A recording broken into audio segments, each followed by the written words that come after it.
uhle ujabule emoyeni wakho uzucelebrate.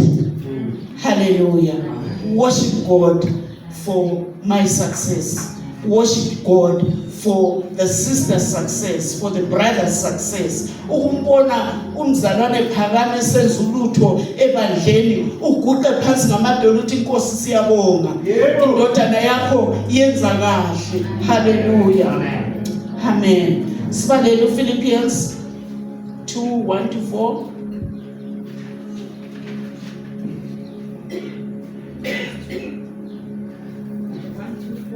Therefore, if there is any consolation in Christ, if any comfort of love, if any fellowship of the Spirit, if any affection and mercy, fulfill my joy by being like-minded, having the same love, being of one accord, of one mind. Let nothing be done through selfish ambition only for this own interest, but also for the interest of others. Hallelujah. For the interest of others. Esteem others better than yourself. Ungabilelanga lapho ozwa khona ngani wena ungcono kulomunye umuntu. That is the spirit of Christianity. That is the spirit of unity. That is the spirit of oneness of purpose. And that is the spirit that God is looking for among His children. Hallelujah. Manje, I know of a couple. Paul belila ukuthi angazi kube use lapha kumbe emkhathini. But I know of a couple that set apart a day to visit brethren. Balendanga labo vele ngingazi kumbe sebahamba balilahla kumbe balikhansela kodwa ngiyabazi. Angikwazi lokuthi baqonde kimi baba betholeni kuNkulunkulu, but they will come to you. Babuye nje bathi sibesithi sizokubona linjani labantwana lixoxe kube kuhle kube njani. Lisuke lapho ngelinye ilanga futhi elifananayo next week baya komunye, ngelinye ilanga futhi elifananayo next week baya komunye. Nxa ngafiki kuwe bayeza. Hallelujah. That is love. That is unity. That is celebration. That is worship. Hallelujah. So ngifisa ukuthi ngipose these questions bathandekayo. What are we celebrating? Is there anything to celebrate?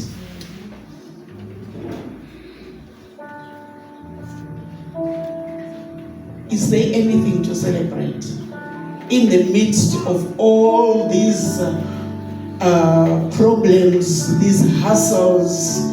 Konke lokho esihlangana lakho empilweni okungama challenges, kukhona yini esingakucelebrate in unity? Yebo, kukhona. Let us stand up as children of God.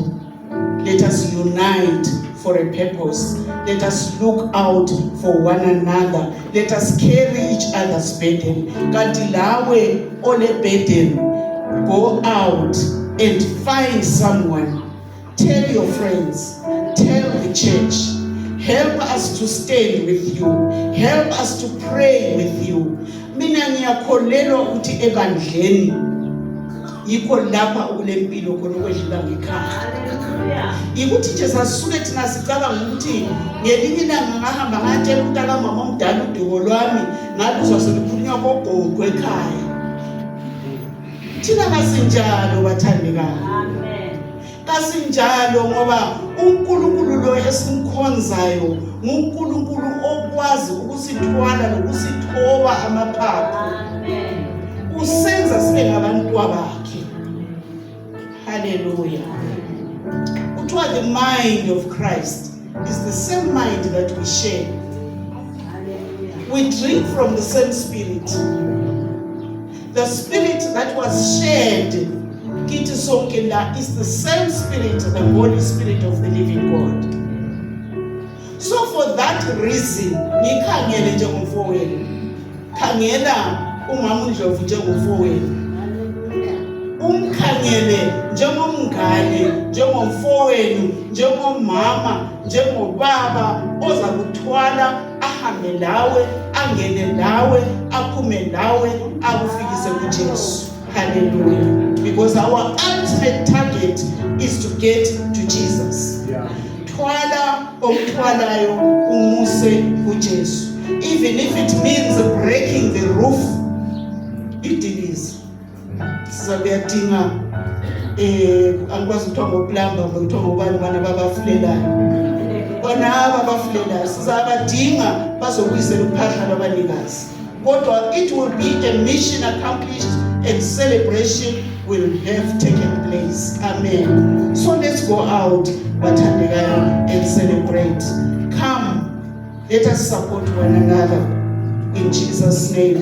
Come, let us strive to bring others into the loving embrace of our Savior.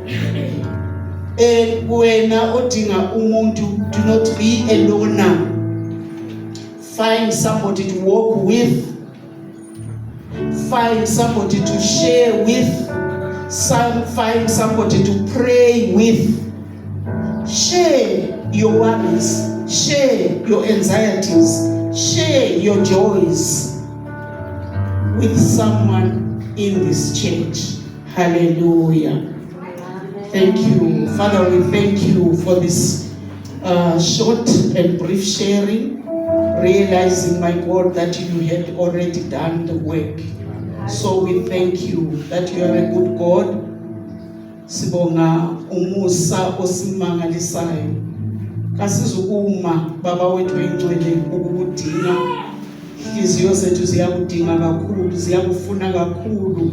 uNkulunkulu wethu engcwele athi umhlabeleli, do not let me go, walk with me.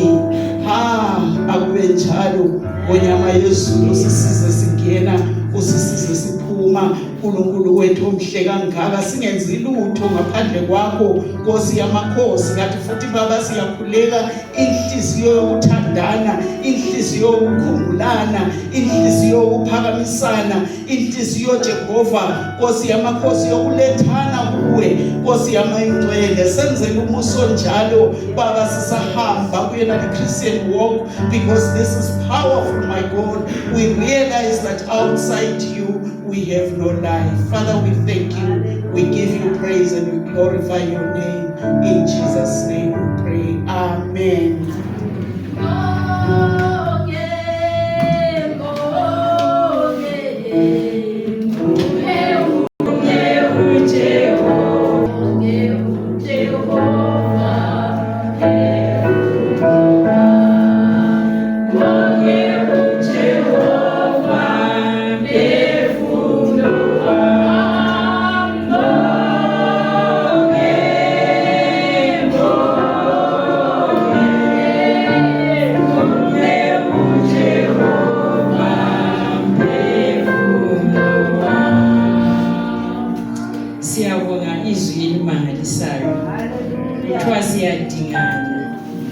Ngoba nasi babili lo Jesu yabekhona phakathi niyawetha ngithi abesesithi what you bind on earth is bound in heaven.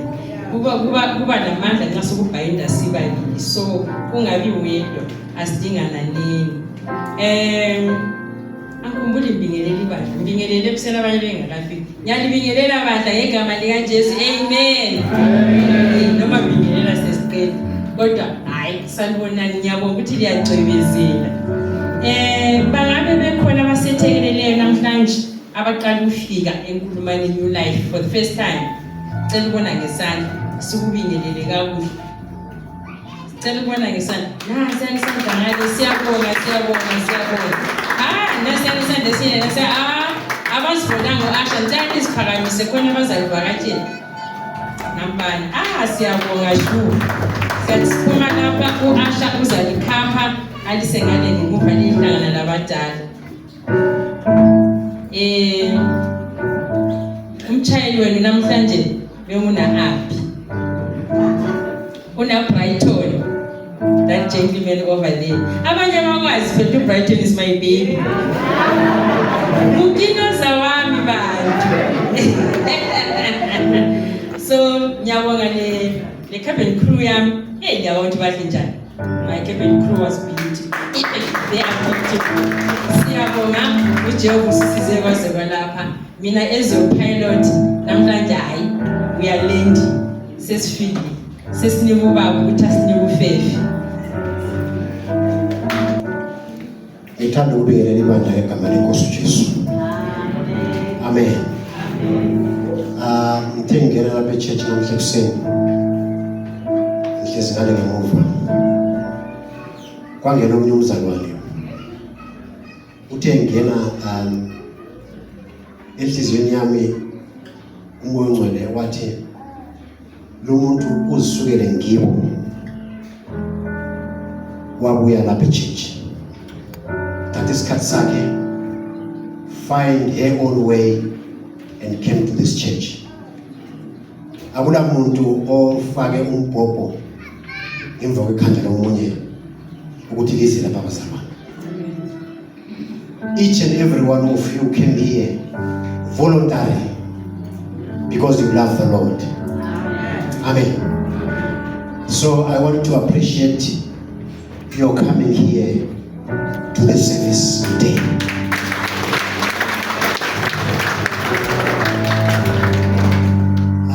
Angwazi, you traveled how many kilometers to come here? But thank you for coming. I don't know what ways you used, but thank you for coming.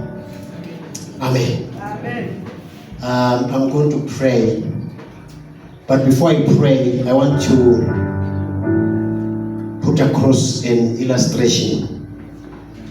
Ngicela abangani bami beze ngapha phambili bandithembele ukuthi lokwenza kwenza baza kuba nami.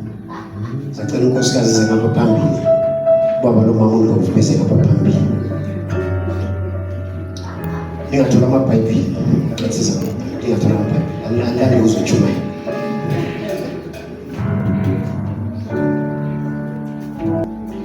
Ngicela uwakumasuku abuye ngapha phambili.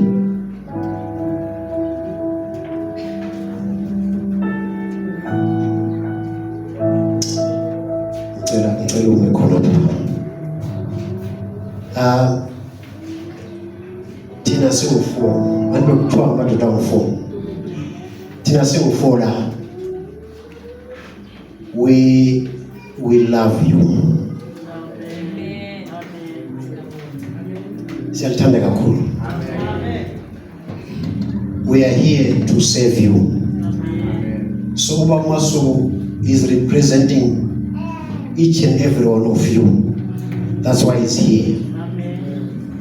Abangani bami laba ngilashwa ukuthi badlile nekuseni kodwa bengicela simphakamise uMasuku kodwa andashwa ukuthi badlile nekuseni kodwa ngizacela simzame simphakamise uMasuku.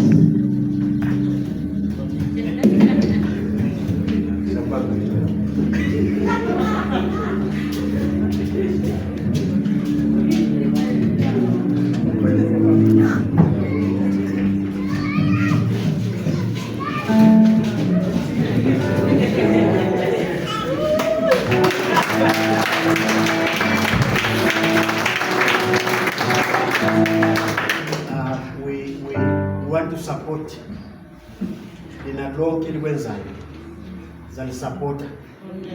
We'll stand with you in good times and bad times. We love you all. Amen.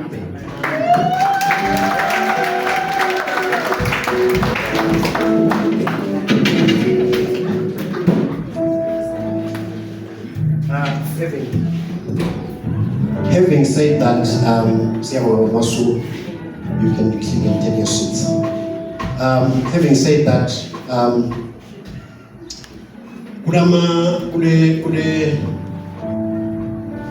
kule micimbi emibili elandelayo. 2 celebrations that are coming. The first one is on the 30th of November. here is a Country Park. I'm sure 99.99% yabantu abalapha ingabe lingakwazi ukuthi i-Country Park ingenela ngaphi.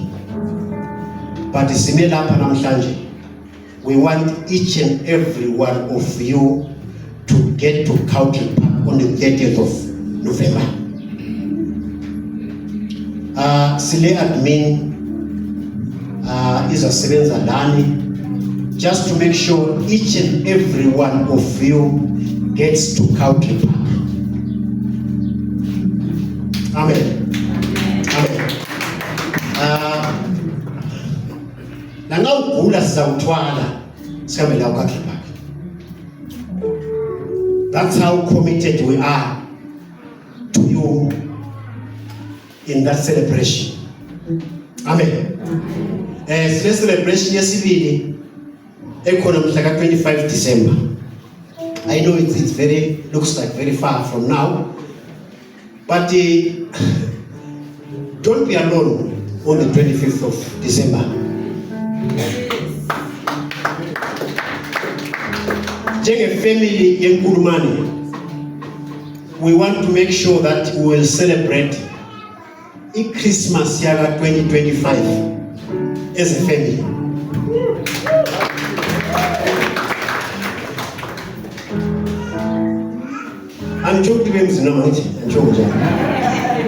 But we want to celebrate this Christmas in unity.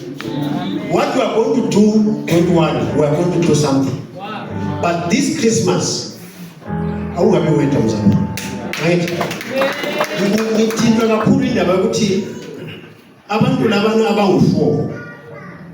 They were not that man's relatives.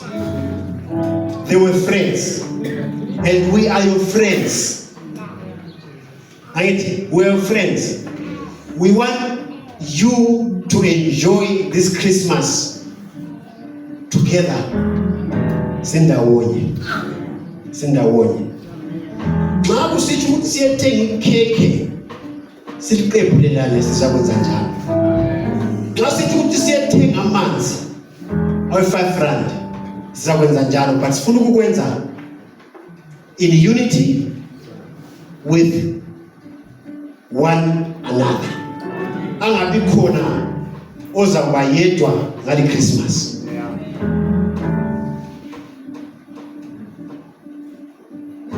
Amen. Yikho bengilibizele khona ngomngane. Siyabonga. Siyahlala phansi.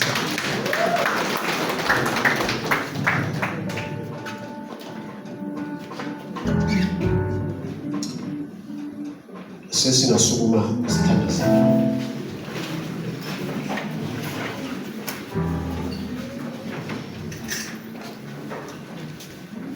Nkosi Jesu, siyabonga ukuthi John chapter 11, when Lazarus got sick, they went out of their way to find you. Bathi umngane wakho uLazarus uyagula. In that same chapter, Lazarus passes away. uJesu abesekuzwa athi umngane wami uLazarus is dead. Nkulunkulu wami siyakhuleka nathi bandla Nkosi, sisize ngomoya ubungane, sisize ngomoya ukuzwanana, sisize ngomoya ukuthandana, sisize ngomoya umandawonye in good times and bad times. When somebody is graduating, we want to stand with that person. Omunye wagulayo Nkulunkulu wami, we want to show that you are a family that stands with one another, a family that walks in unity, and a family that supports one another. God help us. Uthenga leli bandla, the whole business of us is to relate one to another. That's our cutting edge. And Lord, relationships calls for communication. Hallelujah. Relationships calls for visiting one another. Lord, that's not too heavy a thing to do. Njengebandla uNkulunkulu wami sithanda ukwamukela lelizwi namhlanje siphelona elabangane abane abathwala omunye wabo bamdiqithi phambi kwenyawo zikaJesu. Sifuna ukuthwalana Nkosi. Sifuna ukuqhaqha uphahla at our own cost and being responsible people for the sake of a friend. Siyambusisa ngegama likaJesu. Mbusise Nkosi inkomtsho yakhe. Vikela imuli yakhe. Vikela uNkulunkulu athandeka impilo yakhe. Lakho konke ukubiza igama lakhe ngegama likaJesu. Sibongile Baba saphethela inkonzo. Sibongile okwesiphethele yona. Sibongile abasiphe ama-announcements. Sibongile abasinike i-praise and worship. Bonke uNkulunkulu othandekayo nabezile kule nkonzo siyababusisa ngegama likaJesu. Gcinele bona, sivikelele bona Nkosi. Sisiyakhuleka Nkosi ukuthi umusa weNkosi yethu uJesu, uthando lukaBaba lokuhlanganyela kwaMoya weNgcwele kuhlale phezu kwaleli bandla egameni leNkosi uJesu. Amen. Amen. uNkulunkulu alibusise, uNkulunkulu alivikele, uNkulunkulu alilwele, uNkulunkulu abelani libe neviki yokuqoba egameni leNkosi uJesu. Amen.